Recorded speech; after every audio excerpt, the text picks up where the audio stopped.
Bismillahirrahmanirrahim. Assalamualaikum warahmatullahi wabarakatuh. Selamat pagi teman-teman. Hari ini saya akan menjelaskan sedikit tentang behavioral assessment sebagai salah satu asesmen di dalam psikologi.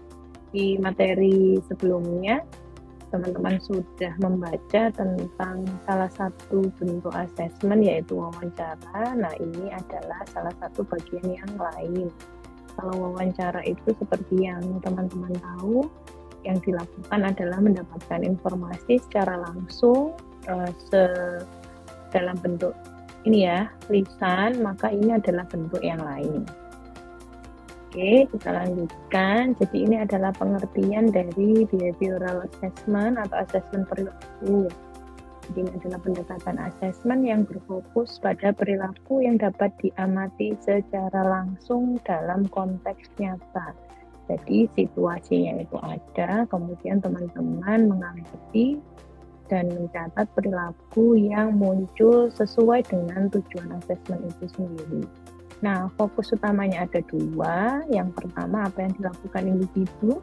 Jadi bukan hanya apa yang dipikirkan, kemudian yang kedua perilaku dalam situasi spesifik. Jadi ini juga perlu diingat bahwa kita perlu memperhatikan bila mana atau kapan perilaku itu muncul, karena itu akan sangat mempengaruhi pemahaman kita mengapa perilaku itu muncul. Nanti kita kaitkan juga dengan salah satu model yang itu memudahkan kita di dalam asesmen perilaku. Ini adalah karakteristik utama dari behavioral assessment. Yang pertama, tadi sudah kita bahas sedikit, berbasis observasi langsung. Yang kedua, fokusnya adalah pada perilaku aktual atau perilaku yang tampak. Yang ketiga, ini kontekstual, situasi di mana perilaku muncul sangat diperhatikan, kemudian bersifat spesifik dan terukur. Nah, ini juga nanti perlu diperhatikan, teman-teman. Kemudian yang terakhir, tidak hanya mengandalkan self-report. Self-report itu kalau kita bisa pahami informasinya, kita peroleh dari partisipan atau sumber atau informan itu sendiri. Bisa kita dapatkan melalui wawancara atau tes tertulis ya. Jadi bedanya dengan behavioral assessment ini, kita tidak mengandalkan self-report, tetapi kita sendiri yang menangkap perilaku yang kita jadikan informasi yang dibutuhkan. Nah, apa saja yang diukur di dalam perilaku, di dalam asesmen perilaku ini? Yang pertama tentu perilaku. Ya, apa yang dilakukan individu dan bisa dilihat. Yang kedua itu ada kognisi atau cognition, apa yang dipikirkan individu saat berperilaku. Kemudian yang ketiga, respon fisiologis, itu salah satunya adalah reaksi tubuh, misalnya jantung berdebar atau tegang. Kemudian yang keempat, interaksi dengan lingkungan. Ini sudah disebutkan sebelumnya, terkait dengan kontekstual dan situasi spesifik di awal, bahwa kita juga perlu memperhatikan bagaimana situasi atau lingkungan mempengaruhi munculnya perilaku. Kemudian ini adalah tujuan dari behavioral assessment. Yang pertama, kita lakukan untuk mengidentifikasi perilaku bermasalah. Yang kedua, untuk menentukan apakah perilaku itu sesuai fungsinya atau tidak. Yang ketiga, kita jadikan sebagai dasar intervensi. Yang keempat, monitoring perubahan perilaku. Kemudian yang kelima, tentu kita gunakan sebagai evaluasi efektivitas intervensi. Ini juga berkaitan dengan tujuan yang keempat ya, adanya monitoring perubahan perilaku. Nah, pada akhirnya, asesmen perilaku ini bukan hanya untuk mengetahui perilaku apa yang muncul, tetapi untuk memahami mengapa perilaku itu terjadi dan bagaimana kita dapat membantu mengubahnya ke arah yang lebih adaptif. Kita bisa mengaitkan dengan ini ya, konsep pengukuran dan asesmen. Kita sudah belajar bahwa kalau pengukuran kita mendapatkan data, sementara kalau asesmen itu sampai pada data itu kita gunakan untuk apa, gitu ya, karena di situ ada proses evaluasi.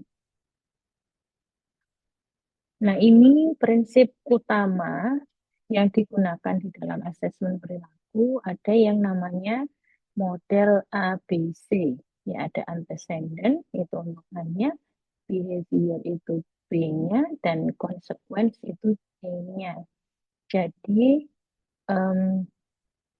asesmen perilaku ini tentu paradigma yang kita gunakan itu adalah paradigma behavior, jadi perilaku ya. Nanti teman-teman akan belajar itu di mata kuliah psikologi klinis. Jadi paradigma itu menyebutkan bahwa perilaku tidak muncul secara tiba-tiba, tetapi dipengaruhi oleh apa yang terjadi sebelumnya. Itu yang dinamakan antecedent atau penyebab. Nah, kemudian dari penyebab itu muncul perilaku yang akan kita amati atau behavior. Dan dari situ selanjutnya, perilaku yang muncul itu akan diperkuat atau dilemahkan oleh apa yang terjadi setelahnya atau konsekuensinya dari perilaku yang muncul. Nah, teman-teman kalau memahami model ini sebenarnya akan memudahkan kita mengidentifikasi faktor-faktor yang menyebabkan, gitu ya. Kemudian faktor-faktor yang mempertahankan mengapa perilaku itu muncul berulang atau semakin kuat. Gitu. Kalau yang tadi prinsip utamanya, yang ini adalah metode di dalam asesmen perilaku. Jadi, teman-teman nanti untuk mendapatkan informasi atau data melalui asesmen perilaku, teman-teman bisa menggunakan beberapa metode seperti observasi langsung, kemudian ada checklist yang isinya adalah daftar perilaku yang diamati, kemudian ada rating scale, dan kemudian ada juga pencatatan perilaku. Ini teman-teman silakan baca secara mandiri di dalam buku Handbook of Assessment Psychology yang sudah saya sampaikan sebelumnya. Nah, pemilihan metode ini kita sesuaikan dengan tujuan dari asesmen yang kita lakukan. Karena setiap metode itu membantu kita melihat perilaku dari sudut yang berbeda. Sehingga asesmen itu akan jadi lengkap dan dapat diandalkan. Artinya sangat mungkin di dalam menangkap perilaku yang ingin kita gali itu kita menggunakan lebih dari satu metode. Jadi ini adalah kelebihan dan keterbatasan kalau kita menggunakan asesmen perilaku. Yang pertama, kelebihannya tentu dia akan lebih objektif karena berbasis observasi begitu. Yang kedua, spesifik dan kontekstual. Ya, karena tadi kita juga sudah belajar bahwa perilaku yang kita amati itu tidak lepas dari konteks atau situasi spesifik di mana perilaku itu muncul. Kemudian langsung relevan untuk intervensi. Yang keempat, pendekatan ini cocok untuk anak-anak. Nah, sementara keterbatasannya tentu membutuhkan waktu dan tenaga. Kemudian bisa bias observer. Ya. Yang ketiga, tidak selalu menangkap aspek internal secara mendalam. Dan ini juga sangat berkaitan dengan paradigma behavioral itu sendiri. Yang keempat, bergantung pada situasi. Jadi ini adalah posisi asesmen perilaku di dalam asesmen psikologi secara keseluruhan. Dia bisa berdiri sendiri, tapi dia juga bisa digabungkan dengan metode asesmen yang lain. Artinya, apabila memang dibutuhkan digunakan sendiri, itu tetap bisa karena dia sejajar gitu ya dengan wawancara maupun tes standar, tetapi akan melengkapi sesuai dengan tujuan asesmen itu sendiri. karena kita akan mendapatkan gambaran yang lebih utuh tentang individu jika kita menggunakan beragam atau beberapa metode sesuai dengan apa yang ingin diukur.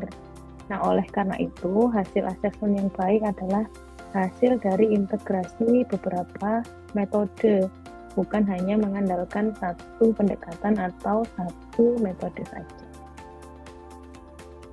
Nah, ini insight-nya.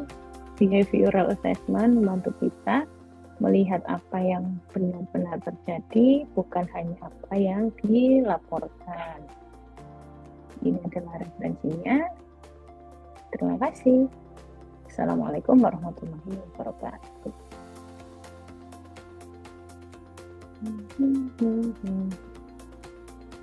Selamat weekend.